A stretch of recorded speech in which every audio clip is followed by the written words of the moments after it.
Well, looks like we're back to do another double feature. This is what happens when I don't have time to talk about every movie that comes out. And I thought I could group these two together because they have a lot of similarities just in terms of what they're doing. 80s nostalgia.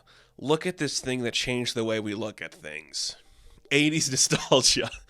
Oh man, are these two movies just kind of steeped in 80s nostalgia? It's crazy. And I don't get it.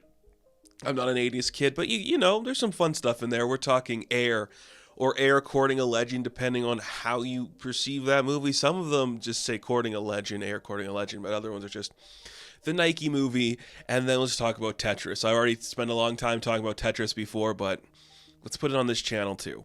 Let's start with talking about Air. It's the more recent release from Ben Affleck, who weird choice, man. I don't know what led you to this project. There's reports that maybe it was just Damon, like, get some work into you, dude. You seem really miserable. So, what if we just made the story of Michael Jordan joining Nike? Simple as that. And you know what? It is as simple as that. Sometimes that's all you need. There's an idea you have in your head for, like, well, there's a story in there. It's like a dad movie, an old school flick. And you just got guys who are around in the time who might know a thing or two about what they're talking about. And you just tell them, go make a movie, and you do that. It's Air. It's Air. I don't have much to say. It is just pretty damn good. Sometimes that's all you need. You just need good actors who are talented. You need a good script that works, and you have a crowd pleaser on your hands. And when you're talking about a subject that most people care about, basketball, Michael Jordan, and Nike, you just get a slam dunk. It's that easy sometimes. It is that easy sometimes. There's nothing offensive about this movie. It's not egregious. It's not annoying. It's a crowd pleaser. It is serviceable. You could eat this any day of the week and you'll still get a good thing coming out. You know, there's nothing to it. And that's fine. Like, this is one of those moments where I go to a movie theater and I'm just like, oh man, this is like why we don't have movie stars anymore. You could not take this same premise and give it to today's generation and have it feel as good. You need Damon, you need Affleck, you need Bateman, you need Viola Davis. You need those movie stars to make it feel like a real movie. And it does. There's nothing bad about this film. It is fun, it is simple, it understands the material, it's kind of sweet, it's sincere, it is just wholesome, and it's that easy. And Affleck does some really weird directing choices that I don't fully understand, but I get what he's going for. There is just so much, like, do you remember the 80s? Like, what if we just spent like 10 minutes just showing you, like, the cars we drive, or the music we play, or all that kind of stuff? You know, like the opening montage when we're like doing the credits, it's just, here's every single thing that happened in 1984. Do you remember this? If you don't, this is what happened. It's that simple. People just used big old phones. Half this movie is guys on the phone talking to each other, and it's just actors laughing at how stupid this whole situation is. And the whole time, you're just like, you're kind of correct. This is entertaining, and it is silly, all because we want to get Michael Jordan to put a shoe on his foot.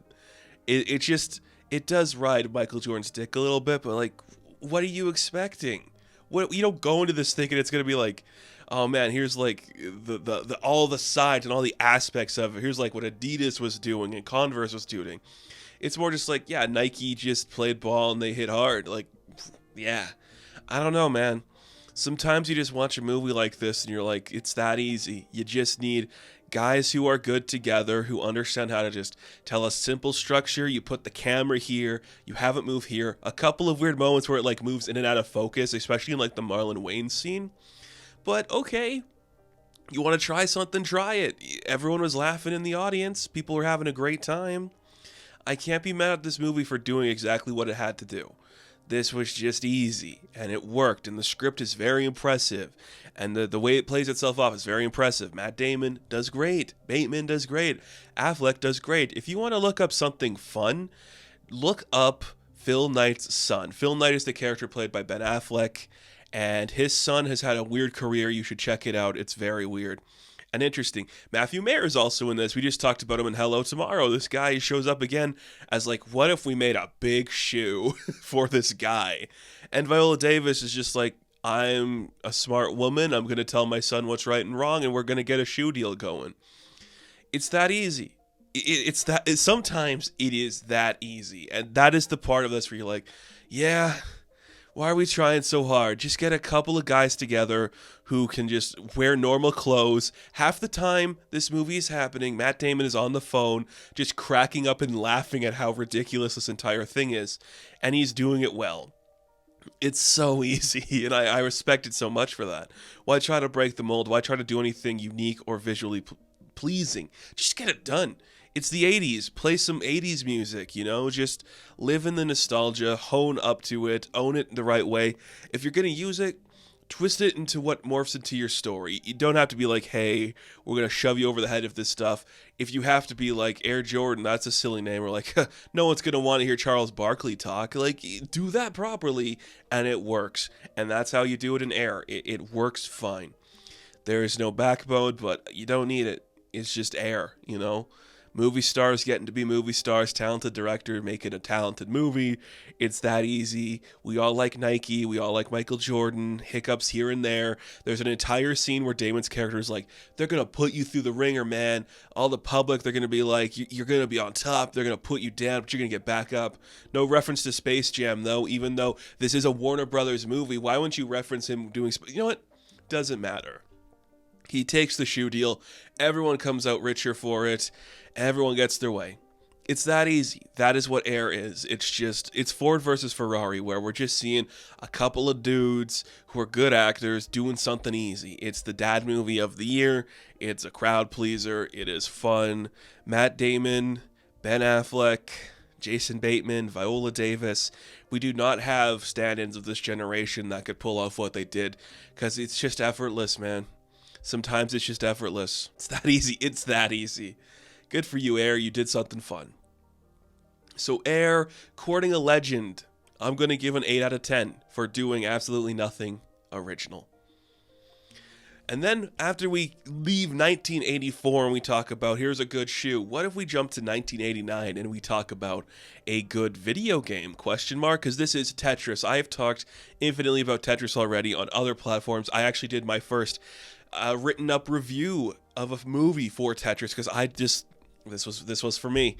This is almost like taking the idea of Air if it was like a political paranoid thriller set in the 80s about like getting like secret documents out of the Cold War in the Soviet Russia. I'm like, this is just insane. This movie is insane.